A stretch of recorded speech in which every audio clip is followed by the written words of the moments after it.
Welcome back to Wave On. Today we are diving into the importance of community and getting out in nature to connect. The 2025 season is on the horizon. We're busy behind the scenes building the calendar full of paddles and collaboration. Very fitting episode to tune into the start of the new year. I hope you enjoy.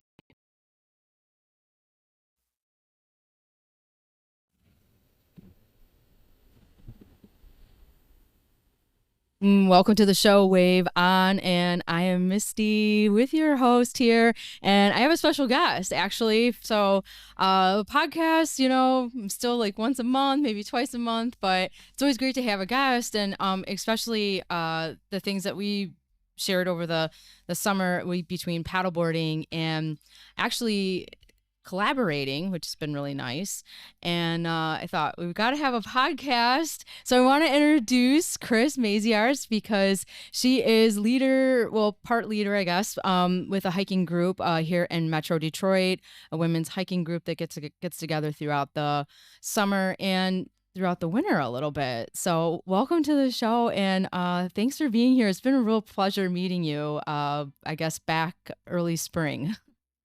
Well, thank you. And it's already been May. So what you were saying with collaboration, I'm so glad you started with that because I do think that, coming from, representing a hiking group and you having the paddleboard community, um, I think that's it's been such a great experience because I've been part of that hiking group for a few years now, but this was the first time that I attempted to collaborate. And I know we started with that Memorial Day event with the crazy weather. Yeah. But then we were able to kind of jump into some summertime collaborations, and I love that so much. Um, if you want, I can explain a little bit about our group, the hiking Yeah, group that I represent. absolutely. Yeah, So absolutely. I appreciate that you considered me as one of the leaders. I really am just a contributor, honestly, and that is something that I'm, very passionate about because I think people kind of doubt that about themselves, that they can just jump into things and bring with them, what they have to offer. And sometimes that's having a sense of initiative or just having a great attitude, flexibility and whatnot. So that's something that I like to encourage, regardless where I'm at, but specifically with this hiking group. So it actually started around COVID that, as much as I love doing these solo hikes or walks around these gorgeous parks that I lived near at the time, something was missing, right? And that was the community aspect. But because it was, during COVID, um, understandably, people didn't exactly want to get, in close proximity to too many people. And there are these guidelines and there was all this uncertainty. And I thought to myself, you know what? This isn't an opportunity to reach out and try to build community. I think that's kind of the emphasis and the focus that I've always had um, with this group. And what's wonderful too is that it's a women's group. So I honestly just reached out. We use Facebook. So if anybody is interested, we have a pretty simple, generic name. It's Metro Detroit Women's Hiking Group. So you can't miss it. I think we have at least 1,000 people. So it's quite a big community, but it doesn't feel that way. And so I simply reached out and asked if people wanted to meet up. And something, I'm sure you can also appreciate as someone who puts together these events, that a lot of times you want to ask what people want. I think when people step up with a sense of initiative, it's very easy to get kind of lost in all the logistics or trying to create the perfect event when, I'm a teacher. Professionally. And a lot of times you have the best lessons when you really check in with your students, those who are actually going to make the lesson happen or not. It's the same thing when you coordinate or you try to initiate something in a community. It's not necessarily your vision. It's, what do we want to create together as a community? So I took a little bit of a different approach and just asked people what they wanted. Where do they want to go? When do they want to go? Really simple things that, offer them autonomy and a way to contribute as well. So it just started off as a one-off thing, and people really enjoyed it. They got to kind of take a poll as to like which hikes they wanted to go on, and it started off with 8 to 10 people. And just last month, this past month on Saturday, we had about 40 women come. So That's amazing. it's gotten kind of big.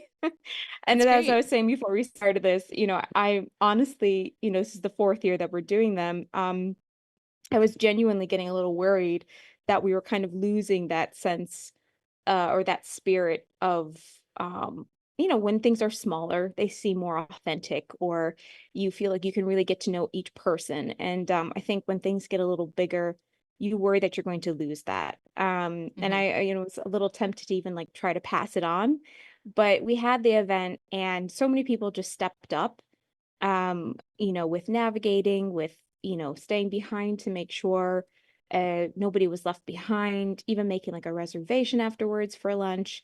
And I realized that's why I do this, to encourage people, to support people, to step up with what they can offer to the group. Yeah, that's awesome. It sounds great. Definitely the community part of it. This past summer, we did kind of like an anniversary dinner for Luna Moon, and some people talking about people stepping up. Wow, this was like, offered to me after the retreat up north where they had gotten together, gotten to know each other. And, some of them might have a little bit of a relationship already developed, but then they go on an experience like this, right? And I expressed the community part at this anniversary dinner. It was like the first kind of thing that I said.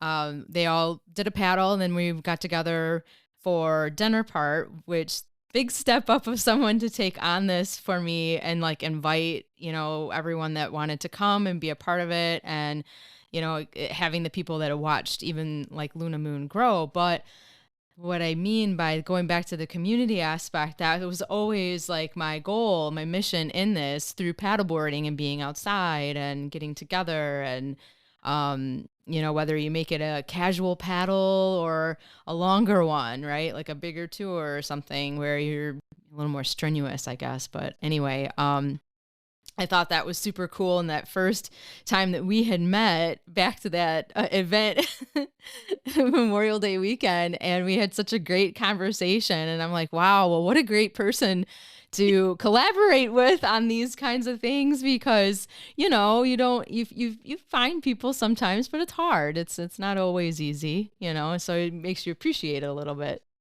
You cut through the small talk. Yeah, I'm not a great small talk person. I can pretend, but you know, I actually just got off the phone with a really good friend of mine that I've known for some time. And as I was telling you, I hadn't spoken to her at least a year, like in person or voice, video to video. And I was kind of reflecting while we were having that conversation, like, man, we were able to just like jump in and go really deep, like within seconds. And the reason why I bring that up is because that's something that always occurs whenever I do any women focused activity. It's we're pretty magical. I don't know if we give ourselves that credit. I was telling the group the other day, it's like, you know, women really know how to connect. They really know how to build community. They really know how to support each other. Hmm. Um, And it's so wonderful to be a facilitator, and that's something that we definitely have in common, and that's why I think we just work so well together. Um, it's it's amazing because these women come, they don't know anybody, and they strike up a conversation about, anything from mental health to, personal experience to, travel or their true passions in life. And it's just such a beautiful thing to watch it happen organically. And I know that's something, for example, it's not as encouraged or natural for men to do, that is something that it's sort of something of a statistic that, or kind of this proven fact that women tend to have longer lifespans when they do build community. And we tend to have that ability because it's something that's natural in us. But that said, you do have to seek it. And I think you know, there are so many women out there who don't realize that there's a community just a step or a click away. And that is just something that through the years I'm becoming increasingly passionate about. And I do think it does start by speaking with a person, just like how we spoke in that parking lot right next to your truck. After, this attempt to have the paddling and, two people come, you're like, dang it, like this didn't happen how I wanted to. But it starts with that initial sincere approach, like, hi, I want to build community. Do you want to build community? And and the reasons why, I mean, like we could spend the rest of the day talking about, we all know how healthy and good it is, but you know, eh, they joke about how, the older you get, the harder it is to kind of keep your friends or have that sense of community. But um, if anything, it becomes even more essential, right? Because we don't have these formal organizations like school to encourage this, but it becomes even more vital, right? Yeah, absolutely. Do you ever have obstacles when trying to plan or just get the word out? Yeah. You know, I honestly can say that I've had very few kind of struggles because, and again, this goes to having that sense of true community in that we really want to support each other. You can't have a community without support and a genuine interest. And sure, some people are going to carry the group more maybe than others, or some people might not feel that they can really step up in certain ways. It might take them more time. But I really think that I've been fortunate in that we have an awesome moderator of the group. Her name is Jessica, and she's just been my go-to. And honestly, if it weren't for her, I don't think I that these, continuous monthly hikes during a time of year that is pretty crucial for your, honestly, mental health. I started them, I only do them from about October to April, maybe May, because those are the months that you don't want to go out, especially in Michigan. We love Hmm. Michigan, those of us who still hang out here year after year. I know you might go back down south, but that is just like how I said, with you need to build community after those formative years of being in school, just as much as, you need to be aware of the fact that living in Michigan after a certain month, it gets hard and it really does affect your mental health. And how can you combat that besides taking your, daily vitamin D supplement? Well, it's reaching out and building community. And so, that's done when you have support. And that's something that I've really been given through, this moderator. I don't think I mentioned her, Anne Marie. She's the one who created the group, if I'm not mistaken. She tends to have kind of a different approach to the group where she plans and goes on these more extended trips, whereas I'm more kind of on the ground with the consistent monthly hikes. So that's another thing that I love, of being part of this bigger group. And the reason why I don't think we really clash is that we come at it from different angles. And I do think that that is so key for having a successful group. And again, just encouraging other people to also just join the group and start planning their own hikes. So there aren't that many rules in terms of you have to do things a certain way. It's really just pretty organic, very encouraging, very open, um, very inclusive. So yeah, in terms of obstacles, honestly, like I think once one person might have said, "Oh man, we don't have any hikes right in Detroit. Like, why not?" And unfortunately, right here in Detroit, as you probably well know, we don't have a lot of green spaces. Right. There's some beautiful spots, like Belle Isle, for example, is gorgeous, and I highly encourage anyone who hasn't been there recently to go. I don't know if you heard about that slide, that big mega slide that opened up. That was fun. It's not as crazy as they've advertised in the past. So, otherwise, just the nature itself is absolutely gorgeous. But yeah, so we might have had one or two people voice a concern, but it's really been smooth sailing, knock on wood. It's actually something I boast about to newbies. I'm like, guys, we have like zero drama. This is so exciting because again, I love us women, but sometimes we can get a little petty or, you know, personalities might clash or preferences, but again, just like I'm sure with you with paddling culture, it's, we're all out here to do something good for our minds and our bodies. That's what it comes down to. Let's do something good for our minds, for our bodies, and let's build community. Let's support each other. Let's hold space for each other. So it's so much more, as I'm sure you can agree. It's so much more than like, oh, I wonder what I should do with this like Saturday morning, right? It's so much more than that. Absolutely. Yeah. It's the same with paddleboard. I always say it's more than a board and a paddle. It's, the whole community aspect. I mean, that was my main goal, like I said, but that safe space, some of those keywords that you just spoke about, same, no drama. I've been pretty fortunate with that. They've been, they gravitate toward each other. I would say the biggest obstacle is, and I kind of wanted to ask you your perspective on it as well, because it kind of crosses over a little bit.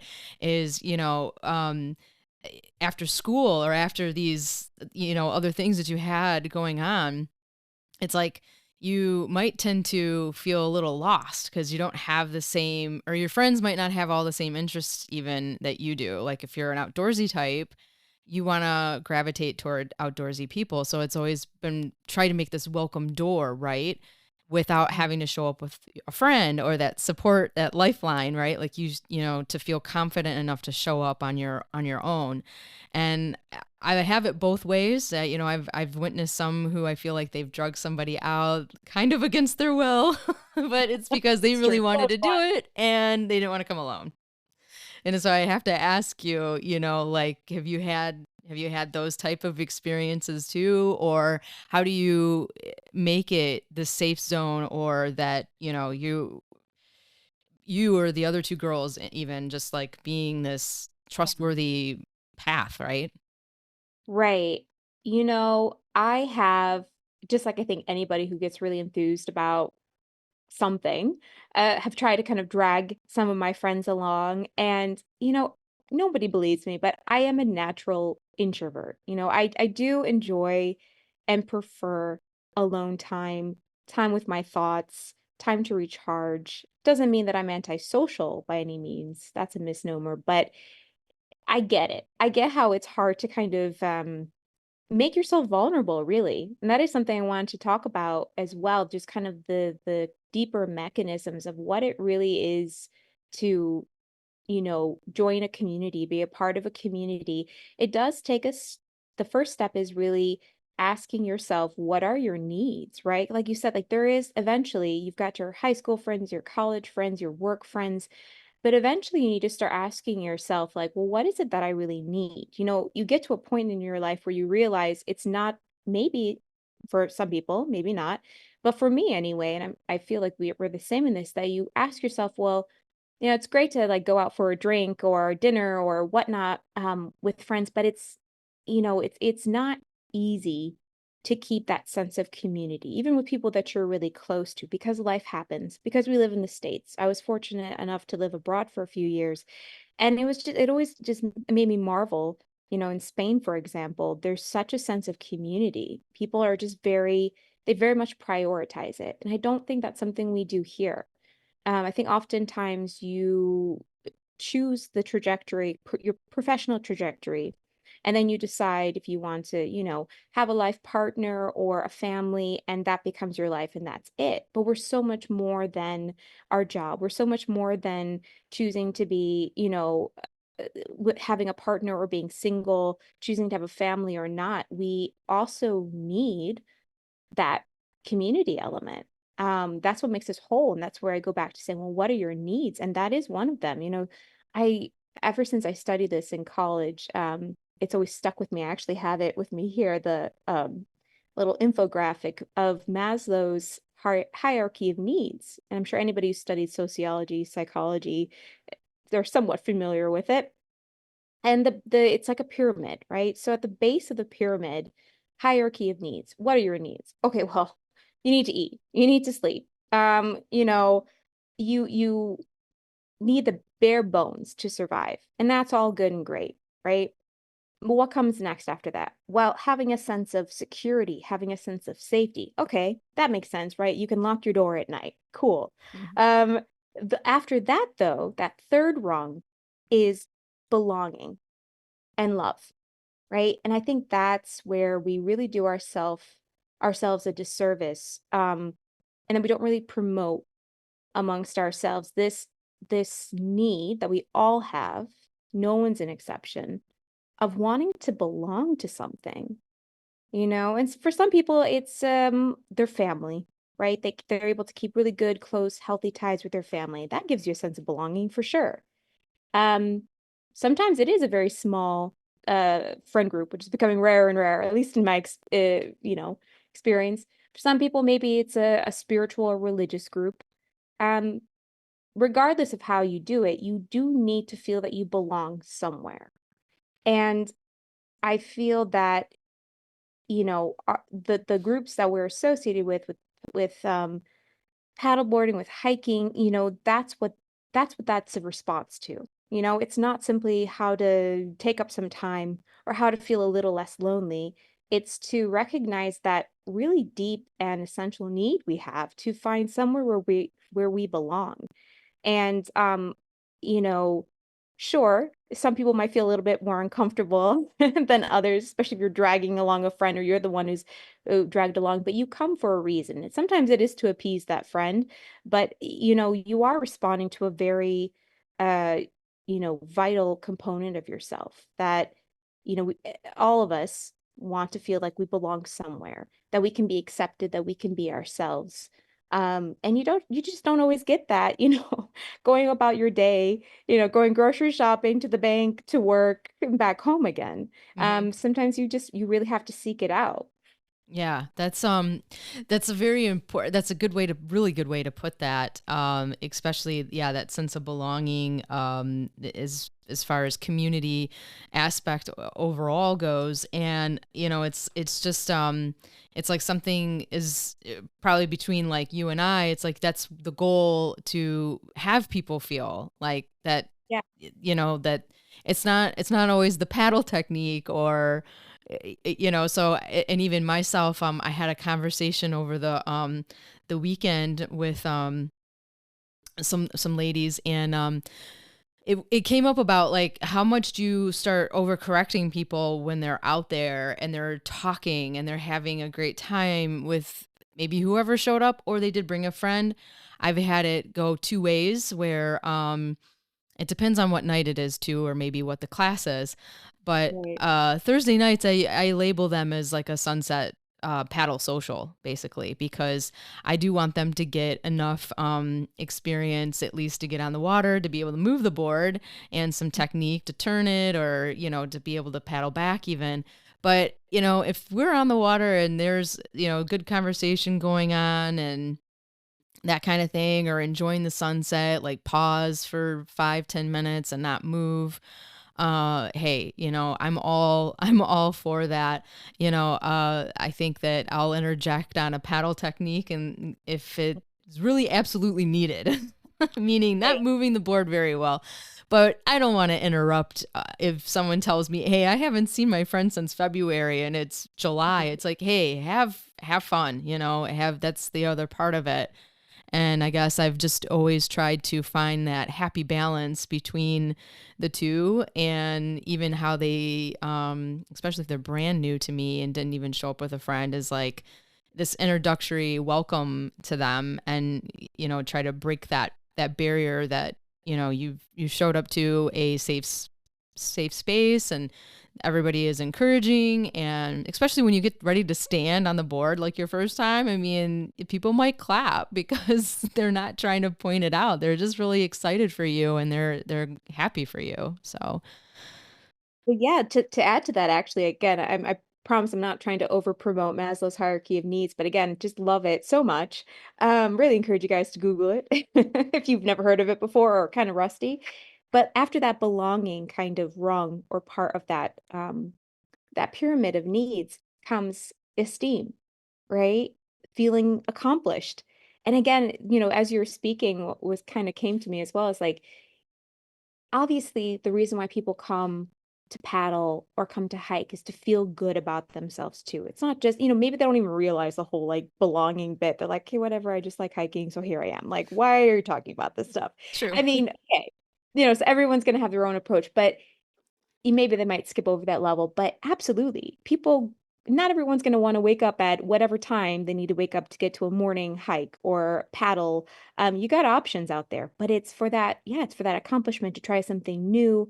When I went for the first time in the summer, I told you that I had gone a couple years ago, and I was with some friends. I had no idea what I was doing. They're more athletic than me. They were able to get standing on the paddleboard. It got to my turn, and I just did not have that confidence, right? And when I went out with you guys, was very I was ready to not be able to do it. Let's put it that way. I was willing to put myself out there. We were collaborating, so of course, like, there were some people from the hiking group, and you had some of your regulars and some new people. So it was a great mix. And I remember I'm like, oh, here goes. I don't want to look like an idiot, or maybe I won't be able to stand after all. This is kind of embarrassing, but that's okay because I knew it was a safe space. But and right away, and you're leading the group. We had a pretty good sized group. Um, and there were these ladies who had been, with you for some time. So they were rather seasoned, and they were just wonderful, right? They were so encouraging without, making you feel like you're being patronized, like, oh, you poor thing. Sure. And Right. it was just, watching other people taking their own time to get to that point where they felt that they could challenge themselves, that they had enough confidence and desire to learn, to accomplish, right? That and to meet that esteem need. And, bit by bit, you just see all of us kind of bopping up and down. And it finally got to my turn. And I was like, oh, here it goes. Nothing. Like, I don't want to fall in, all this stuff that comes with it, right? Whenever you're trying anything new or putting yourself out there, knowing you might not be great at it. And yeah, what do you know? It popped right up. And, I wish I knew her name, but she was so lovely about it. She's like, oh my gosh, that was so natural. That was so normal. And we didn't have this massive conversation about it because it was just that, right? Yeah. I needed to be in an environment where I just felt supported enough to build up my confidence. And I realized as much as I love those two friends I was with, they weren't the people for me to be able to do that. You know, Right. they weren't able to create that environment. Again, that wasn't their responsibility, but that's again what's so awesome about these type of outdoor groups is that that's what they can provide. Yeah. Um, and it was such a great moment. Like, obviously I felt awesome. I was like, look at me, I'm doing this, like, and when we went Yes. again, just before autumn really hit, and that gorgeous river paddle Yeah. at a Proud Lake. Oh my gosh, that was so beautiful. Like the leaves Yes. already changing colors, but we had awesome warm weather. Hmm. I think some of us got in the water. And it was just, again, something that, yes, of course, you have to think about the mechanics and make sure you're doing it right. Remember that one guy telling me that we are passing by to scoot back a little forward or something. My positioning was off. But again, you take it a good stride. You're like, this person just wants to help me, improve my form. It wasn't anything that I took too personally. But yeah, what's nice is that after a while, just like on the hikes, it becomes the background or the mechanism to really encourage, you know, what really does end up happening out there. And that is that, responding to those needs of belonging, responding to those needs of esteem, right? Just even if it's just, the sense of accomplishment that you did something good for yourself, right? In the Yeah. end, just to, sometimes I think, well, you asked about obstacles, sometimes it's just encouraging people, convincing people that it's worth their time, Hmm. right? It's worth their energy, it's worth their commitment. Especially when you're on the organizing end, it can seem like a very small ask, but sometimes, you don't know everybody's story. You don't know what it might take for them to show up. And that is also something I feel that I really try to honor, that people just show up. It life gets heavy, Hmm. and not to overshare, but I've had my own mental health journey, and that's something that consistently comes up is uh, the power of nature to heal.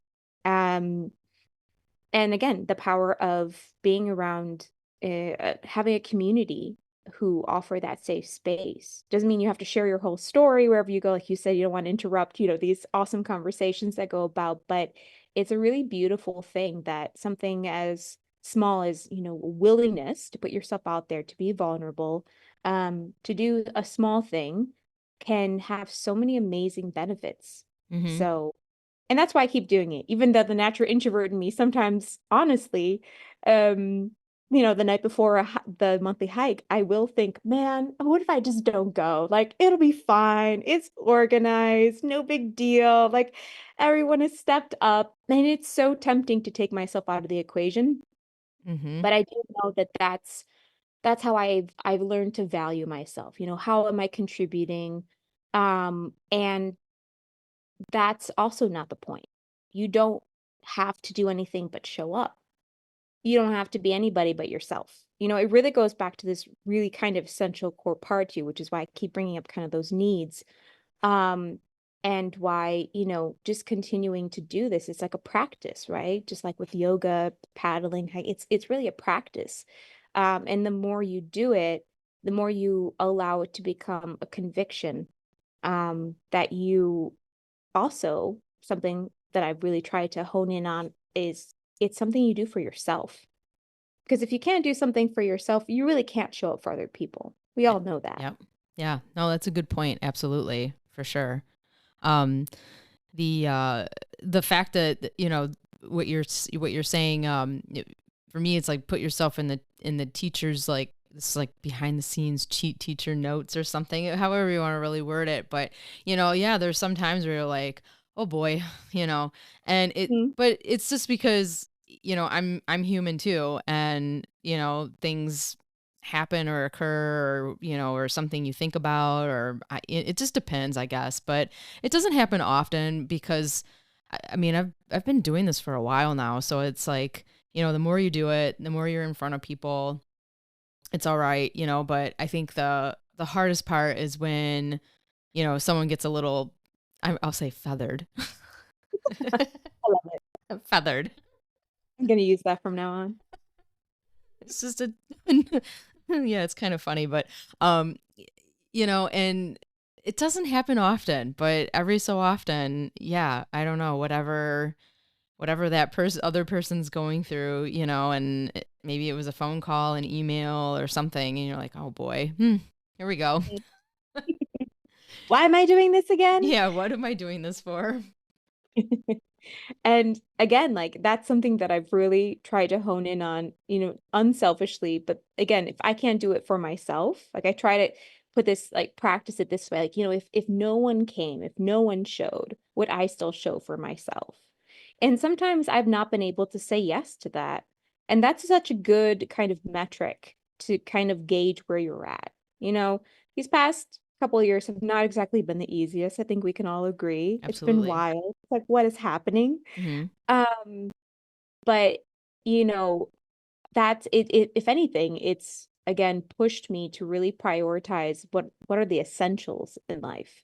And that really is just digging in deep and asking yourself that those really important key questions that seem very simple, but honestly are like the building blocks of living you know a healthy, fulfilling life. And not that I'm trying to teach a sociology lesson, but that is the pinnacle of Maslow's hierarchy of needs. It's self-actualization, right? It's self-fulfillment. It's feeling that, you are living the best life that you can live, right? Mhm. To some passerby, it might just look like a paddle or a hike or a yoga practice, but we know, those of us who've, been Mhm. doing it for a minute, we know that it's so much more than that. That it really is addressing that need to really feel like, hey, I'm really like I'm reaching towards my potential. Like I'm doing something that really enables me to be who I am.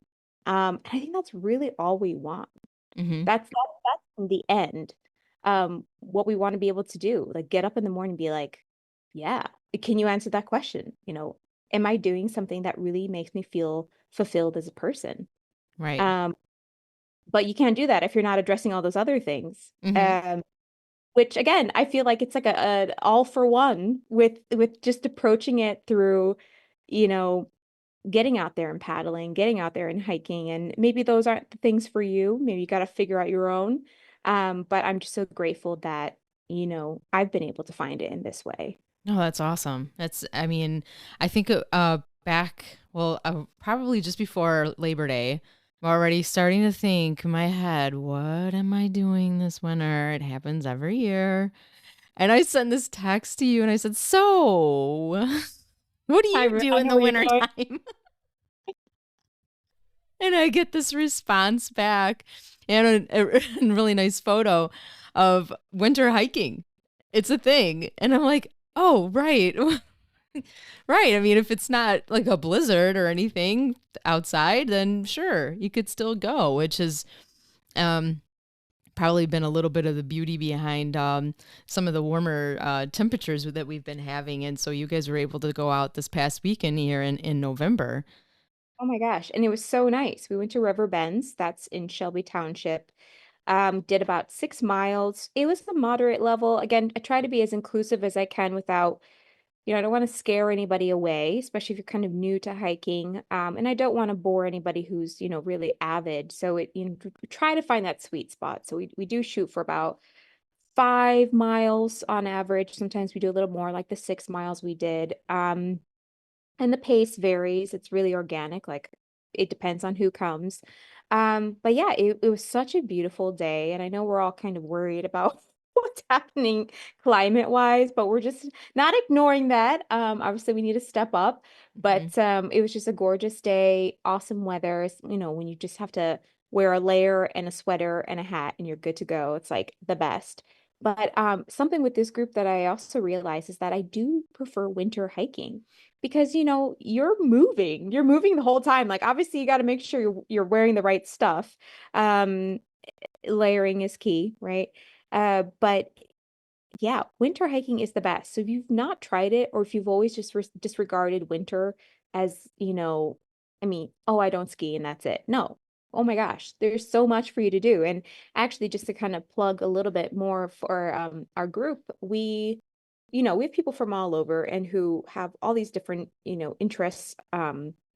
Outdoors. And so I'd love to incorporate is an opportunity to not just hike, but maybe one time go snowshoeing, another time maybe cross country skiing. Hopefully, knock on wood, we get some snow. Sure. Apparently it's supposed to like drizzle a little bit on Thursday with a little bit of snow. I don't know. I think that's just us here in Detroit trying to get excited. But hopefully we'll get a little bit of accumulation and just to explain a little bit more about where we go. So like I said, really in the Detroit area, we don't have a lot of green spaces, but as soon as you get out towards, past Troy, Commerce area where you're at, Misty and, White Lake, Waterford, Highlands, we've gone, we might go as far as like Metamora because they have an awesome park out there. And we're always open to, people's suggestions. So I'm really excited and looking forward to a season of just exploring as well. That's also a big component is that I always try to keep it fresh and go to a new spot, a new place. So I'm a big fan of loops. Hmm. Also helps to not get lost because that's not one of my skills, navigating. I love to wander. Doesn't work so well when you're with a group. They kind of want a little bit more certainty. And I'm like, we'll figure it out. It's fine. Yeah. Also, it's to hide the fact I'm really not a good navigator. But people always step up. It's wonderful. And it's been a lesson for me too, as somebody who likes to be very prepared and have all their T's crossed and I's dotted, etc. It's so nice to be like, when someone's asked, so who's leading the group? And they look at me and I'm like, I don't navigate. I coordinate and I Oh, encourage. And beautiful. it's such a good uh, exercise for me because it really does allow people to step up. And Hmm. and maybe it's the teacher in me, but you get the best results when you engage and empower other people. I think that's a word that I wanted to mention in our conversation that I haven't yet. And that's that Yeah. empowering Hmm. aspect. Man, us women, we're so magical. And at the same time, we just struggle. We struggle with self-confidence. We struggle with feeling that, we're enough, that we can do the things. Hmm. Um, and we can. But a lot of times you wouldn't be surprised 'cause I'm sure you've had also quite a few conversations that have made you come to this conclusion as well. But, we'll have a whole range of ages attend, people younger than me in their 20s. I'm in my mid 30s. We'll get people who are, retired. We have this amazing hiker. She's, I think, in her 80s, and I kid you not, she's like one of the fastest hikers I've ever seen.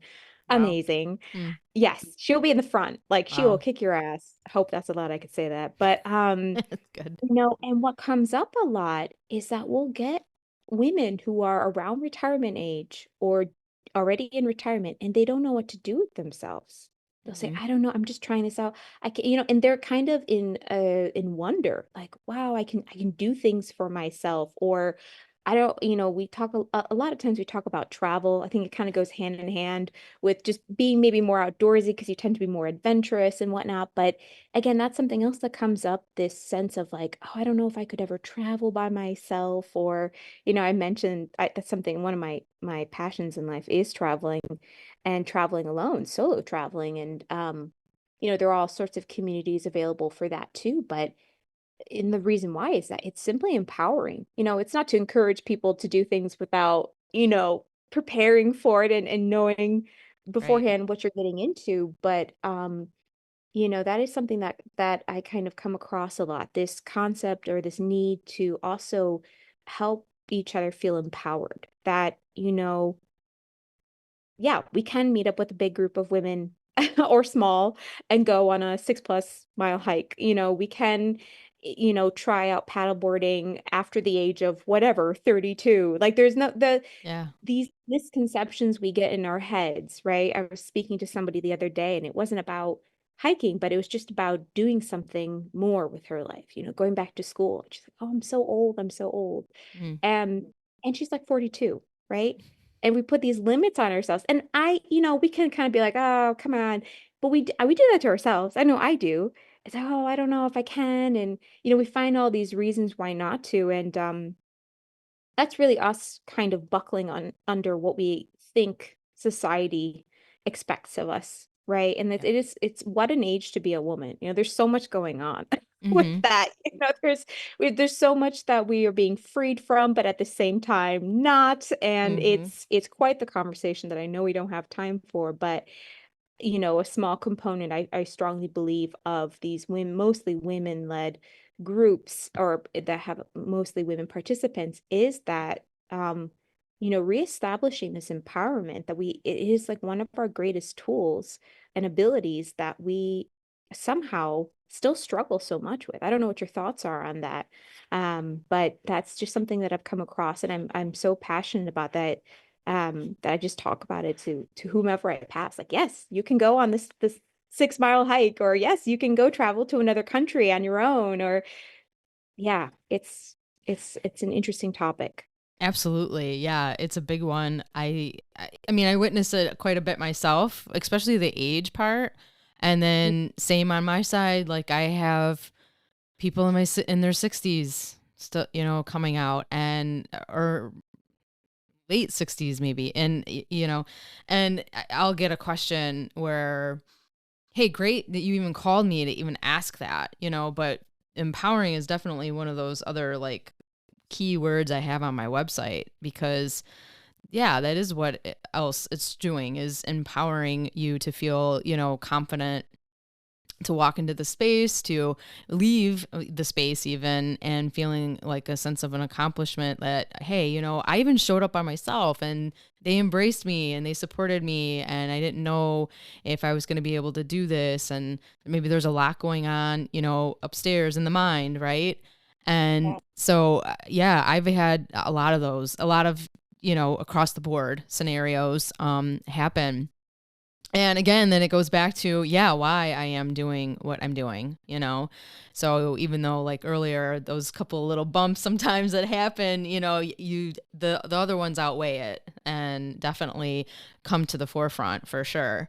And because then I see them making friends or exchanging phone numbers, walking away after the paddle, and it's like, yeah, that's Yeah, exactly you do it. that though. You allow that to happen. I'm Yeah. sure so you probably experience people coming to you and just saying like, "Oh my gosh, it's so amazing what you do," or like, "You're kind of these accolades," and maybe you don't really feel like, "Oh, I just I'm just doing my thing, or like I'm just doing what I'm passionate about Yeah. anyway, or like you kind of downgrade yourself a bit because I know I Sure. do, and it's like, but you also have to try to take the perspective and see like, yeah, but you're enabling these people to be empowered, and to, like you said, walk away and really feel like they're becoming more of who they're meant to be.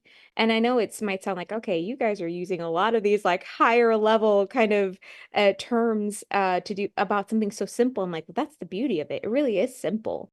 We don't need anything overly complicated to feel fulfilled in our lives, and to feel that we're doing something meaningful. And in the end, that's what we're built for. Um, yeah, like I do strongly believe too, that's wonderful about these groups is that, I know it's ironic because we're having this conversation on Zoom, and initially we're gonna have it as a phone call, and then I get in my head, I'm like, no, I really am like a person to person person. It's like I got to do this in person. And of course, time restraints and whatnot. We're back to kind of like a happy medium of doing this. And I think, not everybody's like me, obviously. And I don't mean difficult. I mean, wanting to have that in-person experience. But what it really is that one-on-one connection. And because I truly believe that's where it all starts, right? If you want to make a difference, or if you want to have some kind of meaningful contribution, whether it's long term, short term, a one case scenario, it doesn't matter. To be truly effective, you have to start with one person, right? Mm-hmm. It all starts with having that conversation. Um, and seeing what it does, because then it's the next person and the next person. Like I love, like with this group of women, like if we're going on a hike, oftentimes we'll run into other women, and you just listen to these other maybe more extroverted women kind of pipe up and be like, oh, you should come and join us, like come how you can hike, Yeah. and sometimes we do have people who just join us spontaneously. It's so awesome. That's funny. And or like we went out to eat after our hike on Saturday, which we often do. So if you want to kind of extend your time with everybody, you can do that, or you can be like, nope, I'm good, and leave. All good. Mm-hmm. And so with our waitress and our and even the hostess, both of them were just being, I don't want to say advertised to, but they're like, oh yeah, they asked like, oh, so what are you guys doing? And it is this like wonderful, very grassroots, person to person experience that you just say, hey, you're not selling anything, right? Mm-hmm. You're not, there's no there's no possible negative motivation, to or incentive. It's simply like, hey, I want to offer you something that's been so helpful and healthy for me. And I love it because it's like that gift that keeps on giving, they just keeps passing it along. Like That's even awesome. even I was checking in to get some blood work the other day, and I ended up talking, just chatting up the lady there who was checking me in, and she's, we finished this conversation that's at least 10 plus minutes long, and she's writing down. I'm like, yeah, that's right. You want to write down like women Detroit hiking group, like, and so she's writing down because I come across it all the time where women are like, yeah, like I want to do this or I want to do that, but I don't want to do it alone, or I want to feel safe. That's another word. Mm-hmm. I'm very, maybe some people might think me naive or uh, not as aware, but safety is a huge concern for women when they go out and do anything on their own, or without knowing anyone. And again, that's why it's so important to build that environment that we do. And it's just wonderful to be able to go about and share something that you genuinely love, that you're genuinely passionate about, and offer it to other people who are seeking that. It's a wonderful thing to be able to leave um, that little discussion that I had with the woman at the desk, and she just felt so hopeful. She's like, oh yeah, I just really want to be able to do these things with other people. And you're like, oh shoot, I have a solution. I Yeah. have a simple solution for you. Yes. Yes. It's funny how there's so much crossover, which, I kind of learned about from you like I guess when we first met, but there was actually someone in the hiking group that paddles, and so she had turned me on and told me about the women's hiking group. So I'd been following it for a while, but then I find in the summer, it's so hard because of Yeah. what I do to actually meet with you Prime time guys. season. Yeah, absolutely. And then when we did the fall paddle and at that Huron spot, you guys were, and you're like, we're going hiking actually right here. Like, there's the spot to enter in. And I'm like, oh wow, yeah, well, great for collaboration, even a little more, like do a little paddle and then a little hike or vice versa. So I wouldn't, obviously that would be something really great for next year as well. Absolutely. Yeah. Yeah. So that's my personal like mini mission is this sense of collaboration. I am so sorry. That would be my dad. Mhm. Um, this sense of collaboration as well. Like we did that with a yoga instructor as well. And it's some people are very focused on like, okay, all I do is hike, so I'm gonna hike, or I paddle, so I paddle. But just to encourage this crossover, because it just encourages this beautiful richness in terms of what you really can do and how you can expand on your natural interests or pushing yourself to do something you might not do. And just opening that door to like, hey, like how about a paddle and a hike? And so that is what we did that one day with I did that with my friend. We paddled with you guys and then we went off for that hike and it was just like freaking awesome day, you That is know? so cool. So absolutely. So for the rest of this the winter, we might skip this upcoming month, December, because it is a wild month. We'll try because people were already talking about it. Actually, was really touched because one of our hikers who she organizes tons of hikes of her own, but she was just genuinely enthused. She's like, "Oh yeah, the monthly hikes are coming up." She was talking to somebody who had just recently joined, and it was just funny because it's was so nice too. It's not like, "Oh, Chrissy's hikes." Or Chris's hikes, or Chris does this. It's just the monthly hikes. And that's exactly what I wanted. I didn't want it to be, of course, like I'm the one behind it, but it's not, it's for its own sake. It's not for my sake. Hmm. I love that it's evolved into that.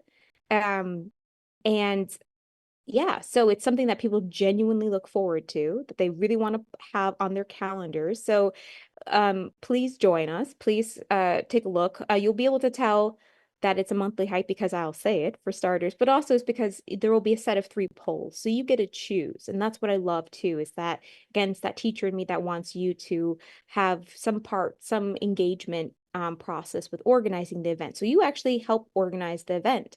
Because without your input, I can't organize it. So you get to choose or take, vote on which hike you want to do, and obviously majority wins. The same thing goes for the following poll, which is for the date, and then the last one is the time. So usually we have them at about 10:30 a.m. so that it's nice for those who maybe aren't morning people or who have a bit of a drive, and then they last about 2.5 hours.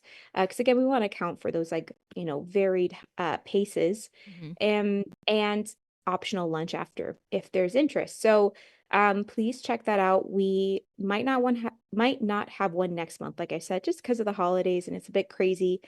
People have lots of plans, but we will definitely start up again in January, and we will continue into early spring. But then, as you were alluding to, once that nice weather hopefully that nice weather starts kicking up again, we can start again collaborating again, and getting people to try something new. Hmm. Maybe some crossover. Some of the paddlers come on over and hike with us, Yeah, and getting our hikers over to paddle because yeah, I'm a absolutely. true Michigan girl. Like I love the water. Got and we're so lucky. We're so Yeah. lucky living here in Michigan. There's so many places to go, like you were saying, even for the hiking, like all around the area. So, I mean, that's what my kind of path I've been building a little bit for destinational paddles. In the past, it's been a little hard with the gear and everything, but now I have my transportation that makes it a Yeah, lot easier. it's set up well.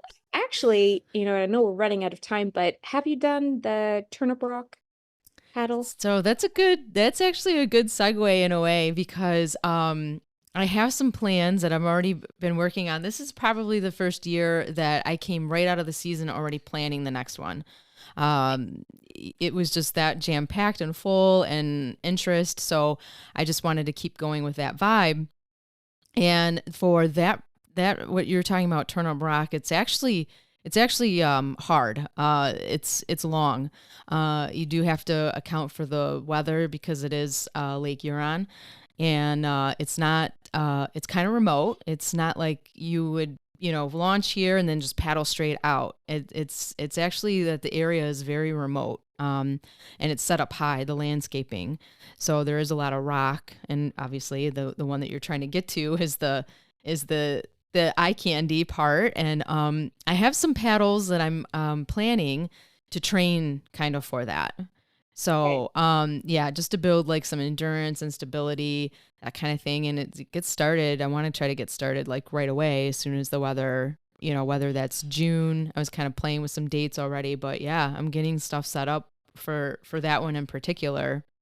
Absolutely. And just like with hiking, you have to take into account some things that, other people might not consider, and definitely the weather. And I know when we were collaborating, we had to kind of last minute cancel a paddle because of the wind, for example. Yeah. And that's just something that, it's not as easy to predict as with, the weather when you're hiking. It's like, is it going to snow? Is it going to rain? Is there going to be a thunderstorm? Well, usually you can tell if that's Yeah. gonna happen problematic or not. And I know that it was kind of a last minute thing where we had to just call it because, we didn't want to make anyone feel uncomfortable or potentially just not have as good of a time as we could out Exactly. on the water. And so, yeah, I know it gets tricky because, I've more experience kayaking, and that's what I did at Turnip Rock. I didn't paddle, I kayaked.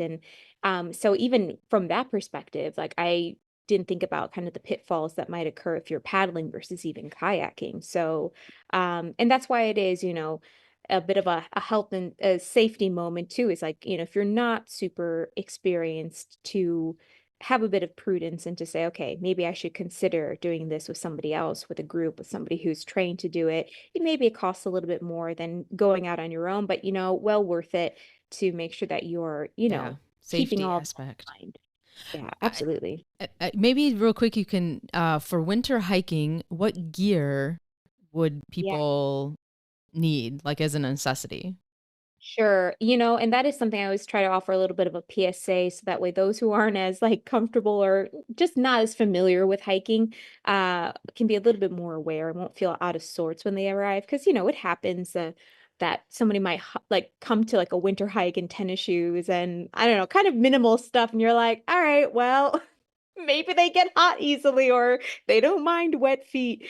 No, Yeah. but uh, you know, it's always better to have more than less. I think that's a pretty obvious one.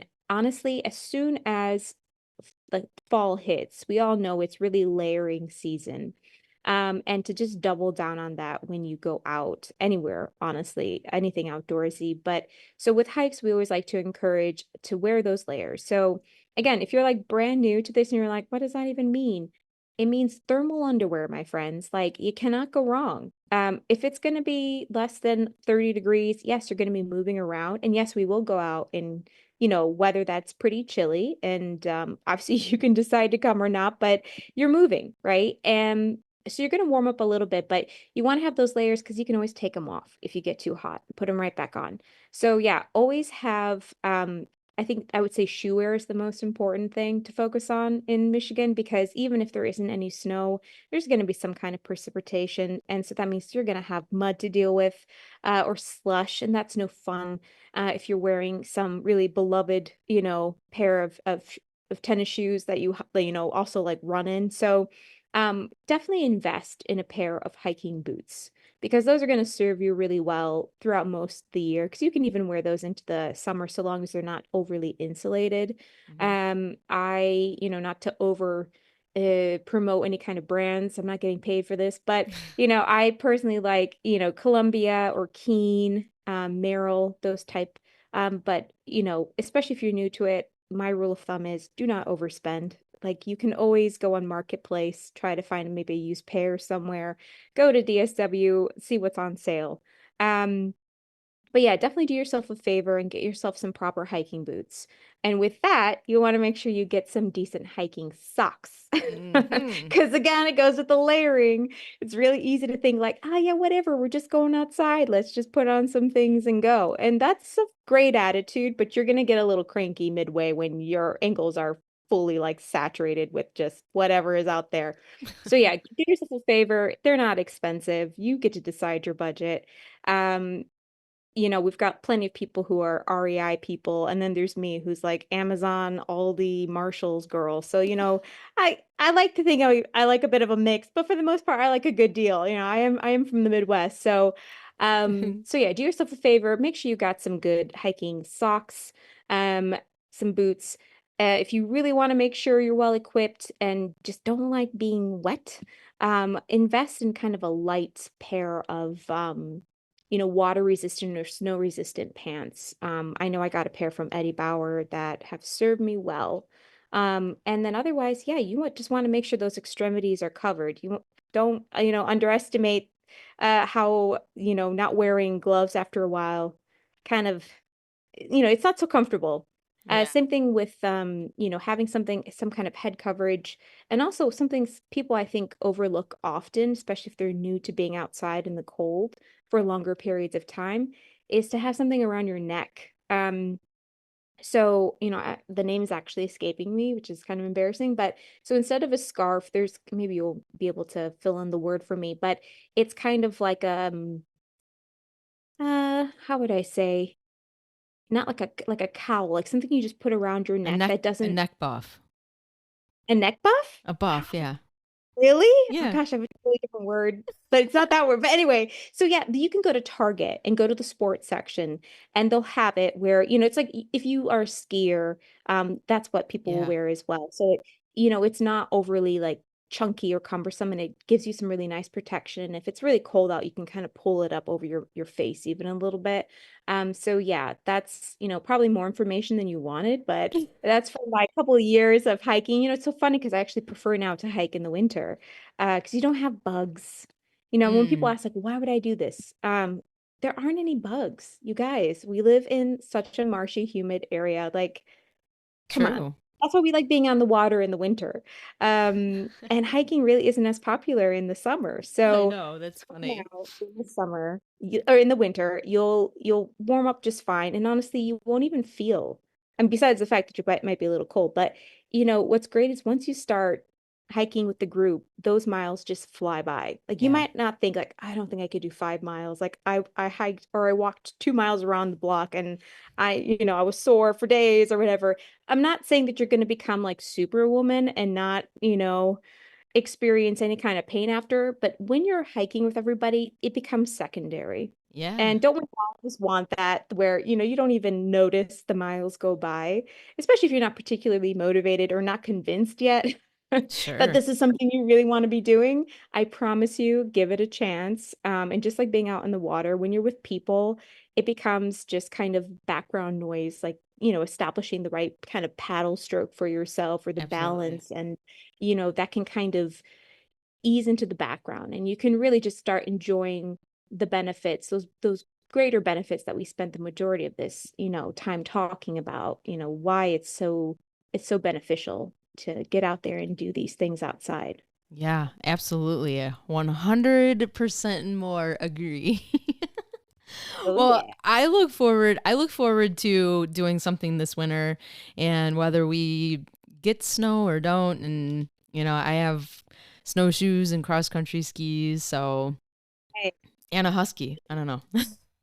Right. Oh my gosh, absolutely. You're set. I know, right? So I I cannot wait. I've got a good feeling. I feel at least in January, like we've got to have some snow coming. And if not, like you said, in the end, we always have a good time. We really do. And that's what I just love about our groups. It's just you just come, bring yourself, bring your desire to, find that belonging, be in a safe space, um, and just be around people who want to build you up. So you can't go wrong.